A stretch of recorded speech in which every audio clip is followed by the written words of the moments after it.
गंगा स्नान करने गए आचार्य को पुलिस ने पीटा। जी हाँ, स्क्रीन पे जो आपको तस्वीरें दिखाई दे रही हैं, जिस तरीके से पुलिस अभद्रता कर रही है, वो वाकई में एक चर्चा का विषय बनकर रह गया है।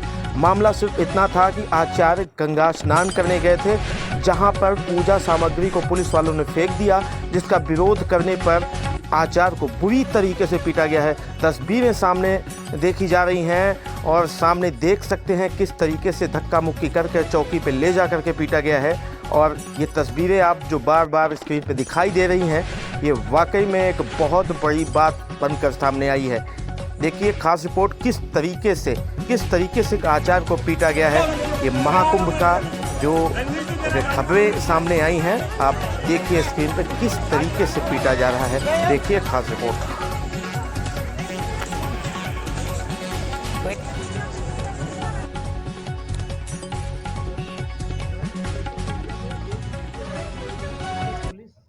आपके साथ धक्का मुक्की करते हुए नजर आ रही है, क्या था पूरा मामला, किस तरीके से दिक्कतों का सामना करना पड़ा? जी, कल की बात है। कल हम प्रातःकाल स्नान करने के लिए गंगा घाट पड़ता है, ये 17 नंबर पीपा पुल कुंभ के अंदर, वहाँ पर हम स्नान करने के लिए गए। तो गंगा घाट पे आप पानी की स्थिति देखें तो मुश्किल से घुटने तक भी पानी नहीं था वहाँ। तो हम लोग स्नान करने के लिए गए, तो बीच में एक टापू था, वहाँ पे शिवलिंग बना रखे थे लोगों ने, लोग जा कर के अपनी आराधना पूजा कर रहे थे। तो वहाँ पे एक कांस्टेबल नाव में बैठा था, और पीएसी का कांस्टेबल था शायद, क्योंकि उसकी उस पर ट्रैक सूट जो उसने पहन रखा उस पर लिखा था। उसने हमें कहा कि भाई यहाँ से जाओ। हम वहाँ से आ गए। हमारे जो पूजा के सामान थे, पंचपात्र थे, हमारा चंदन था, माला थी, वो हमारी उसी टापू पे रह गई। वहाँ मैं नहीं था, आप कहो कि भाई व्यक्तिगत मुझे कहा, वहाँ कम से कम ये मान के चलिए 10-15 लोग और थे जो आ रहे जा रहे थे। तो मुझे कहा कि भाई आपने भाई यहाँ से जाओ। तो मेरा पूजा का सामान वहाँ रह गया। मैं इधर आकर के स्नान करने लगा। मेरे ध्यान आया कि भाई पूजा का सामान तो वहाँ रखा है। मैं अपना जैसे ही पूजा का सामान लेने के लिए उधर दौड़ा, उसने पूजा का सामान उठा करके गाली दे करके मेरी माँ की, मुझे माँ की गाली दी कि ये मादर चौथ साले कहाँ से आ जाते हैं, मेरा पूजा का सामान फेंक दे गंगा जी में।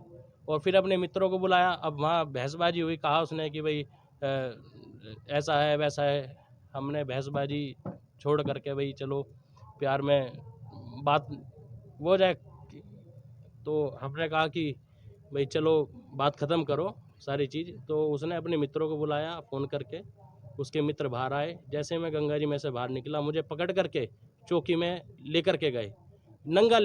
मतलब मैं कपड़ा पहनने के लिए कह रहा हूँ उनसे कि भाई मुझे कपड़ा पहनने दो, पर मुझे ऐसे ही ले करके वो चौकी में चले गए। चौकी में मेरे साथ मार पिटाई करी। कोई राजेश हैं चौकी इंचार्ज, उसने भी मेरे जने पर मारी लात।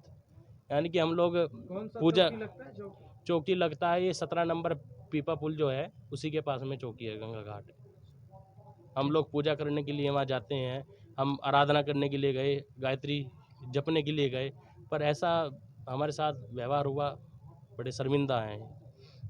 सरकार ने इतनी अच्छी व्यवस्था हमारे लिए करी है यहाँ कुंभ के अंदर, पर कुछ लोग ऐसे हैं कि बड़ा ही दुर्भाग्यपूर्ण विषय है ये सब। मारपीट जब चौकी के अंदर हुई तो इसकी सूचना आपने कहीं पे दी, इस बात को लेकर? हाँ, हमने थाना पड़ता है नागवासुकी थाने में हमने एक तहरीर दी है लिख करके।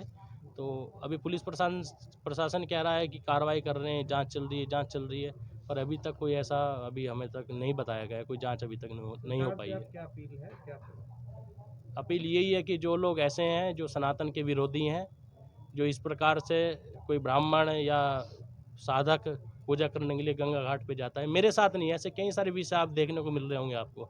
ऐसा कई जगह हो रहा है। पुलिस प्रशासन अच्छा काम कर रही है, बड़े अधिकारी हैं, अच्छा मैनेज कर रहे हैं, पर कुछ लोग ऐसे आ जाते होंगे। अब हमारे साथ लात मारी, उसकी वीडियो है सारी, आप निकलवाएं अगर सीसीटीवी पर, है ना, वो सारी सीसीटीवी पर पूरी उसकी वीडियो है, निकलवा सकते हैं आप। अगर हमारी गलती है 100 जूते हमारे मारो आप। आपका परिचय? मेरा नाम प्रियांशु शर्मा आचार्य है। तो बस प्रियांशु शर्मा आचार्य, अपना पूजा पाठ में मैं लगता हूँ। कुंभ नहाने के लिए प्रयागराज आया, तो ये घटना हुई, इस चीज़ से बड़ा मन दुखी है। हम कहते हैं वहाँ बात निमट गई, पर जल पुलिस है, उसे बाहर आने का अधिकार किसने दिया? बाहर आने के बाद उसने मेरे साथ मारपिटाई करी, चौकी में लेकर के गए, मेरा जनेऊ तोड़ा उन्होंने चौकी के अंदर। मैं रात इतना रोया, इतना मेरा मन दुखी था कि डेली हम नित्य प्रतिदिन त्रिकाल संध्या करते हैं, गायत्री जपते हैं, सुबह दोपहर शाम गायत्री जपते हैं, माँ की आराधना करते हैं और हमारा जनेऊ तोड़ दिया गया।